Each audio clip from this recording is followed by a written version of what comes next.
एक गांव में चंदू नाम का एक गरीब लकड़हारा अपनी पत्नी मंजू और 8 साल के बेटे गोलू के साथ रहा करता था।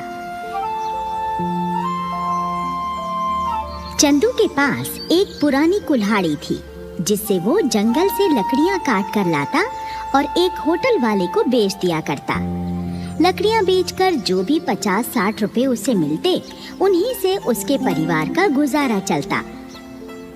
लेकिन मंजू चंदू की इस थोड़ी सी कमाई से बहुत दुखी थी।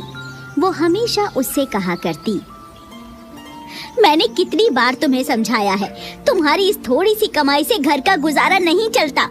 अगर ऐसे ही रो पीट कर जीवन चलता रहा तो हमारा गोलू स्कूल भी नहीं जा पाएगा। तुम ये लकड़ियां काटना छोड़कर कुछ और काम क्यों नहीं कर लेते? अरे भाग्यवान, लकड़हारे का बेटा हूँ तो लकड़ियां ही तो काटूंगा, फर्नीचर तो बना नहीं दूंगा। तो शनि देव भगवान पर भरोसा रख, वो एक दिन हमारी इस दुर्दशा को दूर कर देंगे। चंदू शनि देव का भक्त था। वो हर शनिवार को शनिदेव के मंदिर जरूर जाया करता और शनिदेव को काले तिल और तेल चढ़ाकर उनसे प्रार्थना किया करता। हे शनि महाराज, आप तो अपने भक्तों की दुर्दशा एक क्षण में बदल देते हैं। मैं आपकी इतनी सेवा करता हूँ, आप मुझ गरीब की दुर्दशा भी बदल दो ना। ऐसे ही चंदू का जीवन तंगी से गुजर रहा था। एक दिन की बात है, चंदू जंगल से लकड़ियां काट कर लाता है और होटल वाले को बेचने आता है। लो भाई जी, ये लकड़ियां ले लो और मुझे इनके पैसे दे दो। अरे भैया, अब मुझे तेरी लकड़ियों की कोई जरूरत नहीं है चंदू। मैंने अपने होटल में गैस चूल्हा लाकर लगा दिया है। अब तू मेरे पास लकड़ियां लेकर मत आना। चंदू लकड़ियों का गट्ठर लेकर एक ढाबे वाले के पास जाता है। ओ ढाबे वाले भैया, मेरी लकड़ियां एकदम सूखी हैं, खरीदोगे क्या?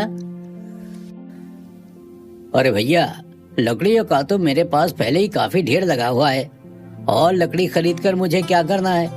जाओ भाई जाओ, कहीं और जाकर बेचो। चंदू थक हार कर लकड़ियों का गट्ठर वापस अपने घर ले जाता है तो मंजू कहती है, अरे ये क्या, तुम लकड़ियां घर क्यों ले आए? जाओ इन्हें बेच कर आओ और जो पैसे मिले उनसे आटा और दाल लेते आना। मैं होटल वाले के पास लकड़ियां लेकर गया था, पर उसने गैस चूल्हा जलाना शुरू कर दिया है। हाँ, वो मुझसे कभी लकड़ियां नहीं लेगा। हे भगवान, अगर ये लकड़ियां नहीं बिकेंगी तो हमारा गुजारा कैसे होगा? आज तो हम तीनों को भूखे ही सोना पड़ेगा। अरे तुझे अपने खाने की पड़ी है, मुझे तो अपने शनि देव जी की चिंता सता रही है। मैं बिना पैसों के तेल और काले तिल शनि देव को कैसे अर्पण करूंगा? चंदू की बात सुनकर मंजू गुस्से से बोलती है, सुनो जी, तुम इस शनि देव की पूजा करनी छोड़ क्यों नहीं देते? तुम्हें पता है ना, शनि की ठैया जिस पर चढ़ जाती है वो बर्बाद हो जाता है। तुम्हें पूजा ही करनी है तो किसी और भगवान की पूजा कर लो ना। देखो मंजू, मेरे आराध्य देव के बारे में ऐसा मत बोलो। मैं किसी भी हालत में अपने शनि देव की सेवा करना नहीं छोड़ूंगा। तुम देख लेना, शनि महाराज ही एक दिन हमारे वारे न्यारे कर देंगे। ये कहकर चंदू अपनी कुल्हाड़ी उठाता है और घर से बाहर चला जाता है। चंदू एक परचून की दुकान पर आता है और दुकानदार से कहता है, दुकानदार भैया, क्या तुम मेरी कुल्हाड़ी गिरवी रखकर मुझे थोड़ा तेल और काले तिल और थोड़ा सा आटा तेल दे सकते हो? मैं 2-4 दिनों में तुम्हारे पैसे देकर अपनी कुल्हाड़ी वापस ले जाऊंगा। ना ना भैया, मैं ऐसी खोटी दुकानदारी करता तो नहीं हूँ, पर मैं तुम्हारी हालत को जानता हूँ, इसलिए मैं तुम्हारी कुल्हाड़ी गिरवी रखकर सामान दे रहा हूँ। लेकिन मेरे पैसे जल्दी ही पहुँचा देना। हाँ, मैं 2-4 दिनों में ही पैसे दे जाऊंगा। दुकानदार से सामान लेकर चंदू सीधा शनि के मंदिर में पहुंचता है और शनि देव को तेल और काले तिल चढ़ाकर उनसे प्रार्थना करता है। हे महाप्रभु शनिदेव महाराज, मैं कई सालों से निरंतर आपकी सेवा कर रहा हूँ। मैं कोई भी शनिवार आपके चरणों में दीपक जलाना नहीं भूलता। हे मेरे प्रभु, आखिर आप कब मेरे ऊपर अपनी कृपा करेंगे? मैं अपनी गरीबी से तंग आ गया हूँ। मेरा परिवार भूखे रहकर जीवन बिता रहा है। मुझ पर दया करो प्रभु, मुझ पर दया करो। तभी वहां पर शनिदेव प्रकट हो जाते हैं और चंदू से कहते हैं, पुत्र चंदू, मैं तुम्हारी भक्ति से अति प्रसन्न हूँ। मैं तुम्हें तुम्हारी भक्ति का फल अवश्य दूंगा। ये लो, ये जादुई कुल्हाड़ी है। ये मैं तुम्हें इसलिए प्रदान कर रहा हूँ क्योंकि तुमने मेरी पूजा की सामग्री खरीदने के लिए अपनी एकमात्र कुल्हाड़ी गिरवी रख दी है। पुत्र, ये जादुई कुल्हाड़ी किसी भी लकड़ी को काटकर पल भर में उसका वैसा आकार बना देगी जैसा तुम चाहोगे। इस कुल्हाड़ी के रहते अब तुम दरिद्र नहीं रहोगे, सदैव सुखी रहोगे। हे मेरे प्रभु, आज मुझे आपके दर्शन हुए और मुझे मेरी भक्ति का फल भी मिल गया। आज मेरी साधना सफल हो गई प्रभु। आपका कोटि कोटि धन्यवाद। आशीर्वाद देकर शनिदेव अंतर्ध्यान हो जाते हैं। चंदू अपना राशन का सामान और कुल्हाड़ी लेकर अपने घर वापस लौट आता है और मंजू को सारी घटना विस्तार से सुनाता है। तो मंजू कहती है,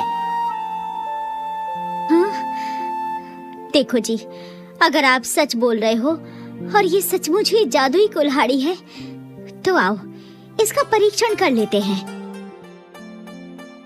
दोनों पति पत्नी लकड़ी के गट्ठर के पास आते हैं। चंदू एक लकड़ी को अपने सामने रखकर कहता है, ए जादुई कुल्हाड़ी, इस लकड़ी की कुर्सी बना दे। फिर चंदू कुल्हाड़ी का एक बार लकड़ी पर करता है और लकड़ी एक कुर्सी में बदल जाती है। कुल्हाड़ी का ये चमत्कार देख दोनों पति पत्नी आश्चर्यचकित रह जाते हैं। फिर चंदू बाकी लकड़ियों को भी कुल्हाड़ी के जादुई वार से फर्नीचर में बदल देता है।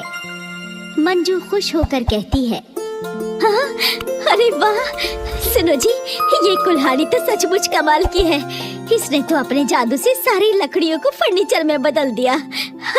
अब तो हम फर्नीचर का कारोबार भी शुरू कर सकते हैं। अब हमारे भी अच्छे दिन आ जाएंगे। अरे ये सब तो मेरे प्रभु शनिदेव महाराज की कृपा है। शनिदेव जी ने हम पर अपनी कृपा करके हमारे सारे दुख दूर कर दिए हैं।